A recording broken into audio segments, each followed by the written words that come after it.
Well, it's another Republican convention, so that means it's another episode of Conventional Wisdom, the show that just began when I began talking right now. Happy to be here, of course, with Ben Mankiewicz, TYT colleague, Ryan Grimm from the Huffington Post, Michael Isikoff from Yahoo. And we're going to start with Michael because he interviewed Michael Flynn today, who was almost a vice presidential candidate, but so was just about everybody else. But here, what I find so ironic, and after you hear this story, you'll find it even just as ironic, you better, because I'm saying it, is that the reason Michael Flynn was deemed unqualified to be the vice president on this ticket was because of his views on abortion. Now let's listen to what Michael Isikoff got out of him today. Well, it was a pretty wide-ranging interview. I should point out, Michael Flynn is the former director of the Defense Intelligence Agency.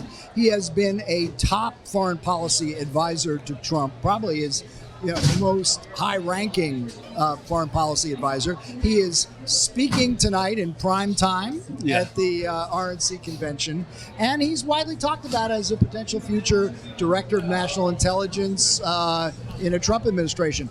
One thing, he wanted to talk about the war against radical Islam. He's got a new book about it. He had a lot to say about that. One of the issues we talked about was waterboarding.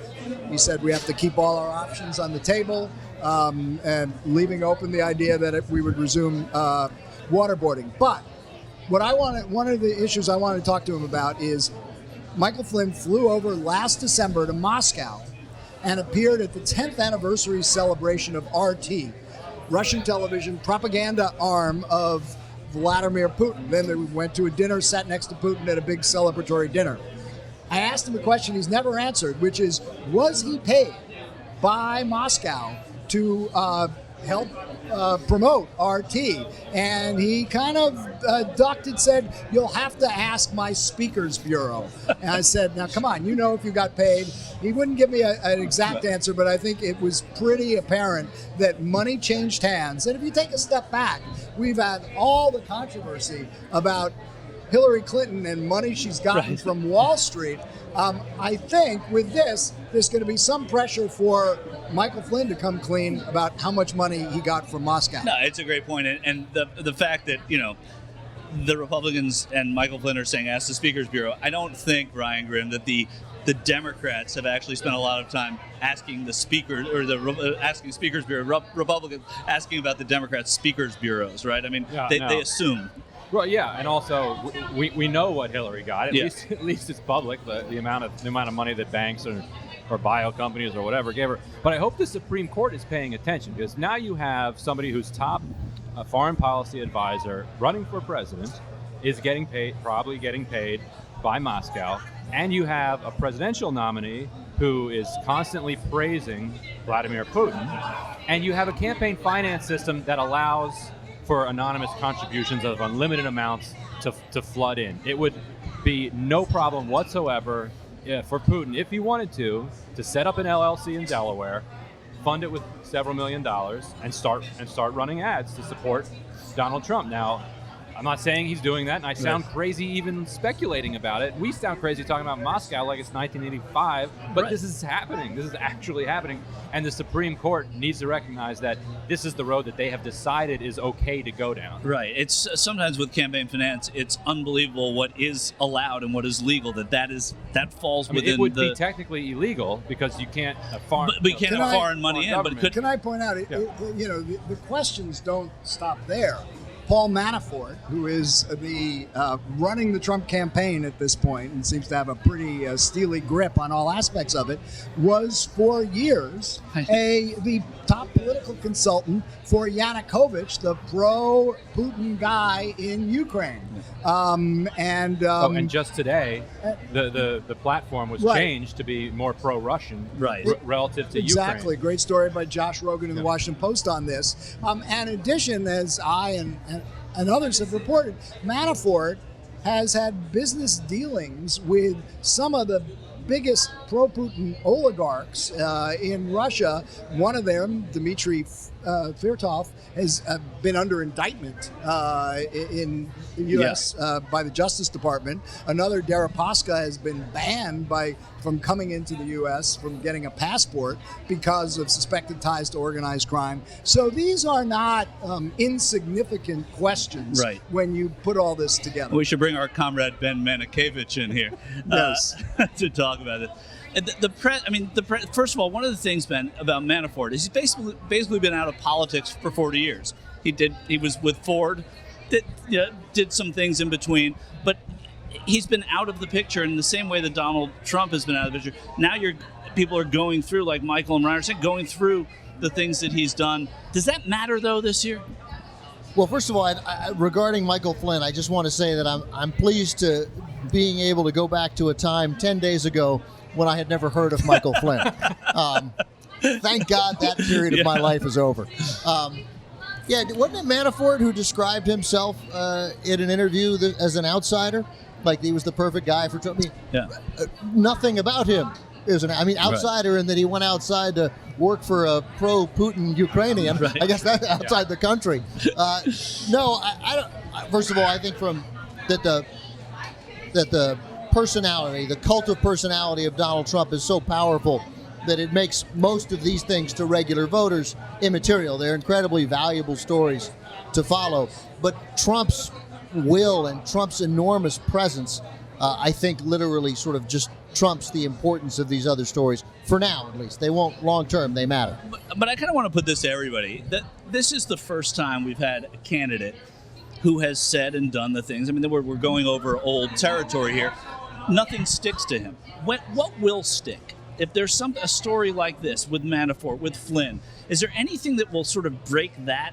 Is it facing the general election voters? What is it? Well, I mean, first of all, I do think that for all the attention we in the media have given the battle for the Republican nomination, it does ratchet up when you get to a general election. And people then actually have to decide who they're going to vote for.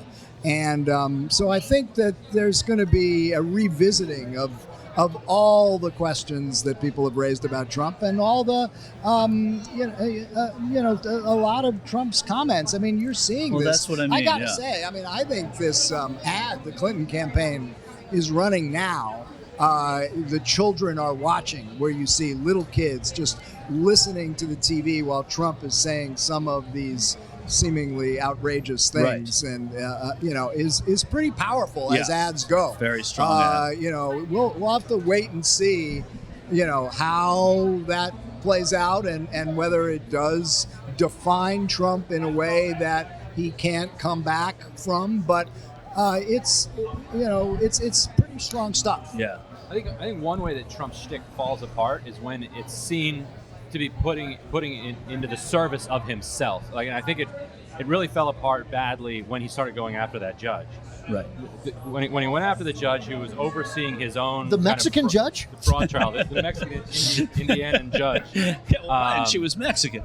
When he started going after him, it was so self-evidently in favor of himself. Right. Nobody cared about this fraud trial except for the many plaintiffs who got ripped off and Democrats who might want to make hay about it. But the people in his rallies, his supporters, they don't want to know about this fraud trial that he's going through. They don't need a 10-minute kind of lecture about who this judge is, and then it starts to look like, oh, you're doing this whole thing just to kind of benefit yourself. And whenever that happens, that makes him look bad, and it's basically the only thing he's ever apologized for. By the way, though, I'm waiting for somebody to ask Mike Pence, his running mate, Governor Pence, you're a Hoosier.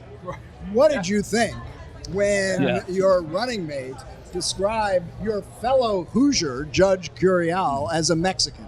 How did you feel as a Hoosier about that? That's true. I don't think that question has come to Pence, but it'll be interesting to see how he responds. Mike Pence does love to use the word Hoosier, so so does Mike Isikoff. Apparently, I asked a similar question. We had a panel earlier today with Jonathan Alter from Daily Beast and MSNBC was on, and Jim Warren and Melinda Henenberger, asking them sort of why do you worry that when you do these negative stories about Trump, or do you think about, not so much worry, that these negative stories tend to in some ways fuel him in some way. And they all thought that was an idiotic question. So let's assume that it was. But one thing that I thought that Alter said that I thought was interesting is that, first of all, like that Michael insinuated, is that what's really not sticking are the gaffes. Like the gaffes, which is hard to figure, but they don't land. He gets empowered by those. But we're talking about a country that has probably 30% of the voters committed to voting for Trump. Some others perhaps on the fence. And those other stories, they are sticking. They are landing. They are forming the impression that we have of this guy. Whether it was the judge in Indiana or building a wall and making Mexico pay for it, or want to pick 100 examples. Yeah. That those stories are really sort of informing an electorate and forming an impression of Trump that he may be unable to get out of at this convention, whereas he makes the mistakes that we think would kill another candidate, and those he powers through. But the whole body of the journalism that's being done on a daily basis about him is defining. Having a cumulative effect. That makes sense. I mean, I was at this building, actually. That was where the first debate was, last August or September. And I remember he said something about Rosie O'Donnell in that debate. And everybody in the press room started laughing and then looking at each other and said, well, he's done, right? Because no other candidate would get by with that. And yet that, as Ben just said, sort of empowered him a little bit because people started to get behind this renegade guy. Anyway, I think it's a curious thing, and I'm wondering if that's going to change here at all when he's in front of a national audience. And like you said, the tenor of everything changes when you get to the general election. Here's another question, a curiosity. There's not a great deal of precedent. Only George McGovern, from what I was able to tell, had a convention slump where his poll numbers went down after a convention. Who ran that campaign? Yeah, I don't know. Yeah, he had an issue or two. The guy who was running his campaign was, not very good. Yeah. Frank Mankiewicz, another Russian. So, do you think that there's the possibility of that, and what that? I mean, it's obviously hypothetical, but we're going to use our conventional wisdom here. What do you think? I mean, there's one theory that, and a lot of Democrats are worried that he has effectively, if accidentally, set the bar so low that if he just comes out on stage and doesn't vomit on himself and doesn't say anything blatantly racist from the podium, right, that the press is just going to say, "Wow, this is the presidential." It's kind of the Trump. George W. Bush effect, where they did the same thing then. Yeah, exactly. So, I mean, that's certainly one possibility. The question, though, is he capable of not vomiting on himself? Right. Well, I just a little counter to that. He is, if nothing else, a showman.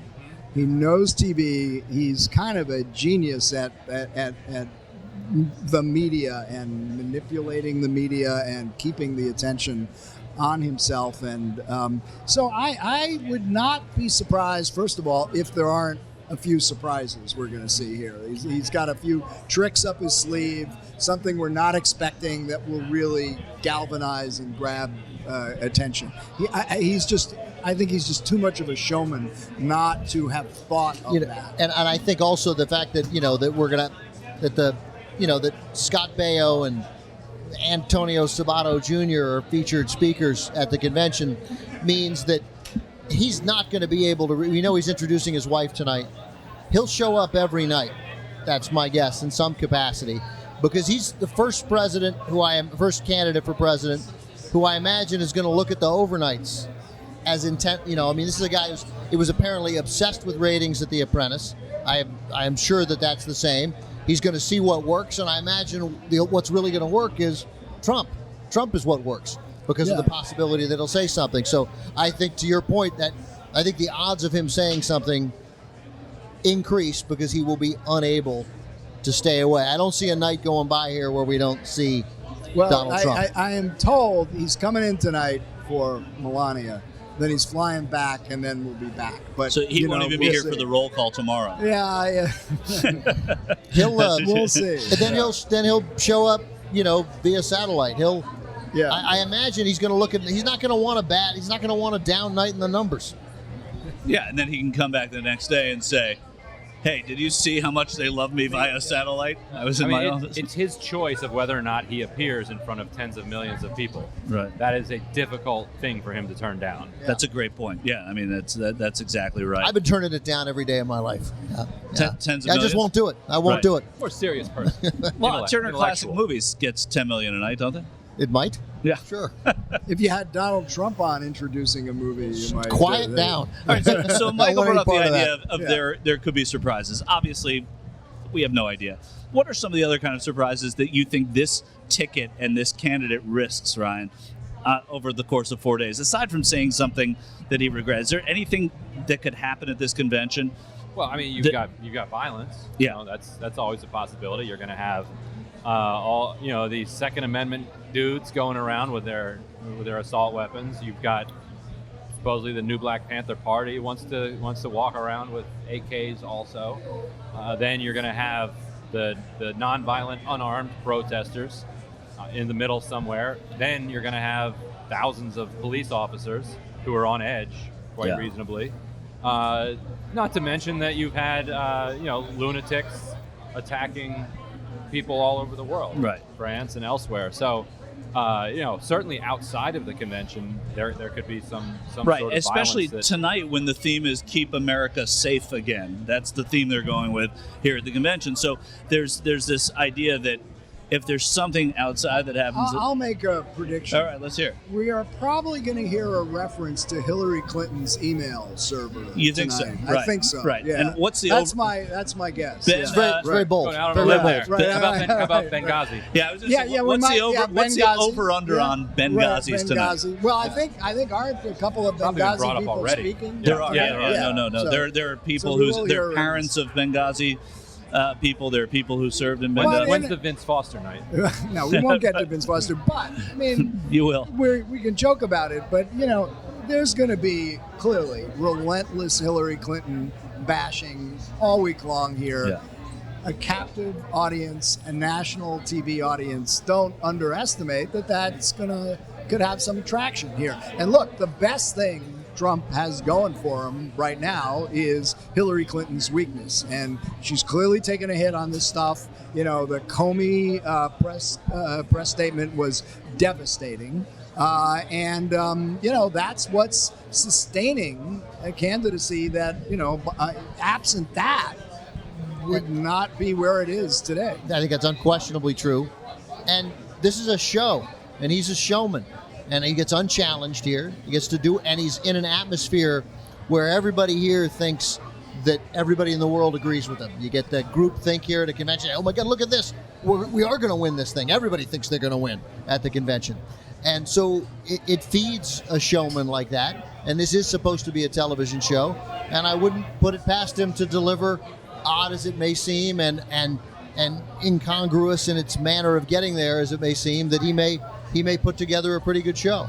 And I don't think reap that the would be. I rewards don't think that afterwards. would be odd. I think that what's more interesting is that what would make No, it. sure. No, it wouldn't be odd in a normal convention. Everybody gets a little bump. I mean, a convention that has Scott Baio and a bunch of people you never heard of, and is being avoided because Brian Sandoval, the pool guy's coming. Oh, Right. the convention's on the 19th. Oh, I had I no would have idea. gone, I but had no idea. but there's too much chlorine. My kids open their eyes. It burn. I don't want to miss him. What Yeah. about Manafort's comments this morning about Kasich? I mean, Oh, yeah. he says What'd an he say? embarrassment. Said it's an embarrassment to his state that the governor is not going to be here for the convention. Now, this is a crucial swing state. Absolutely, if Trump wants to win, he's got to carry Ohio, and insulting the incumbent governor, you can raise questions just how smart that is on Manafort's and I part. thought that also the Manafort said something about the Bushes, but what were you going to say about Kasich? But just that what Kasich said yesterday about Hillary was telling, because it was criticizing her for going too far to the left, that she wasn't reaching out to people. It was almost a sign of like, Hillary, you should be reaching out to Republicans because I'm one of those Republicans who would support you.